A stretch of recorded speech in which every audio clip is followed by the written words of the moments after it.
So just so you can identify whether you think you might have this issue or not, I'm going to list off some of the symptoms that you might have after coming off of birth control. And keep in mind that these usually show up around 4 to 6 months after stopping the birth control. So not right away, but within 4 to 6 months.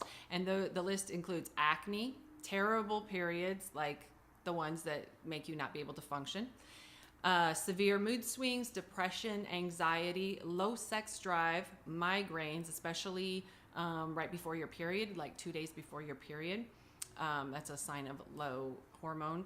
Hair loss and gut issues is a huge one. Okay, so these are all things that we can get from taking birth control. Unfortunately, when we go into the doctor with whatever issue we're having with our periods as young women, we're getting put on the birth control pill right away. And this is before we even know what it feels like to be a normal woman, right? I mean, most women that I know got put on birth control right as soon as they started their period. So they didn't even get a chance to know what it feels like to have a normal period, or and beyond that, they never even got to the root problem of why they were having these symptoms in the first place. Because to have terrible periods, to have migraines, to have severe mood swings, these are not natural things that just comes along with being a woman. No, it's not. It's a sign that there's something bigger going on. So instead of finding out what that bigger thing is, unfortunately, they're giving us a Band-Aid and saying, here, go take this and it'll solve all your problems. Well, it doesn't solve the problems. The problem's still there brewing underneath. You're just not getting the symptoms. So it's kind of like taking an aspirin when your head hurts. You didn't solve the problem of why your head hurts necessarily. You just covered up the pain that was caused by whatever the problem was, right? So when you come off birth control, if you went on it for a symptom in the first place, you're still going to have that symptom or that problem that you're going to need to get to the root of in order to be healthy.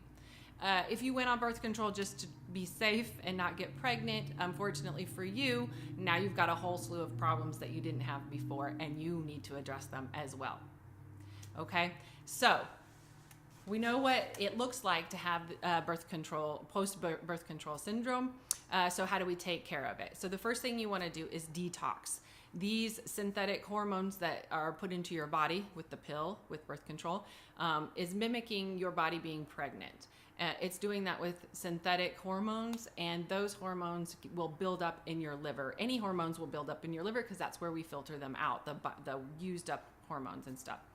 So they'll fill up in your liver, and then your liver will not be functioning properly to get more hormones out of your system, and then it's all backed up. So the first thing that I recommend you do is a detox, and do like a 2-week really, extensive detox, not just take a supplement, but literally clean out everything in your lifestyle. Don't have any chemicals going in your body, on your body, around your body. Pay attention to what you're storing your food in, pay attention to what cleaning products you're using, all of that, okay? And then eat as clean as possible, meaning no processed stuff, no eating out, cook everything at home, and make sure you're getting products that look like they look in nature. You should be able to recognize them. Otherwise, that's a sign that they're over-processed, which means tons of chemicals are put into it, and you don't want that. That's going to add to your problem. Also, always buy organic, and any meat should be grass-fed. I like to equate it to kind of like when you're vacuuming. If you're vacuuming and your filter in your vacuum is full, what's happening? It's not picking up much, right? It's still working. Your vacuum still is working, but it's just not very effective. And it's the same thing with your liver. Your liver is filtering out your blood. It's filtering out all the crap that doesn't belong in your body. And if your liver is chock full of stuff, it's just not going to be very effective. So the first thing to do is clear your liver out so that it can be more effective in getting the rest of the crap out that's keeping you sick. Okay, step 1. And then we want to support our nutrients. So our body's going to, if you provide your body with what it needs for the building blocks for health, it will get healthy. It will heal. So, and it doesn't happen overnight. It doesn't happen after one salad or 1 week of eating a salad if you've been eating a standard American diet, or if you've been having chemicals in one form or another. So it's going to take a little while. Your body's going to need those nutrients. And because, as we said, gut health is an issue, you're not absorbing nutrients as you should be. So that means you need even more nutrients than an average person just to be able to absorb what you need in order to heal. So that's why organic is very, very important, because it's going to have more nutrients in it. It's going to have more minerals. It's going to have all the things, more things that your body needs in order to heal. Okay, some specific foods that you want to eat for detoxing and for healing is beets, carrots, dandelion root, broccoli, cauliflower, kale, burdock root, and as I said, grass-fed meat's very important, and lots of healthy fats.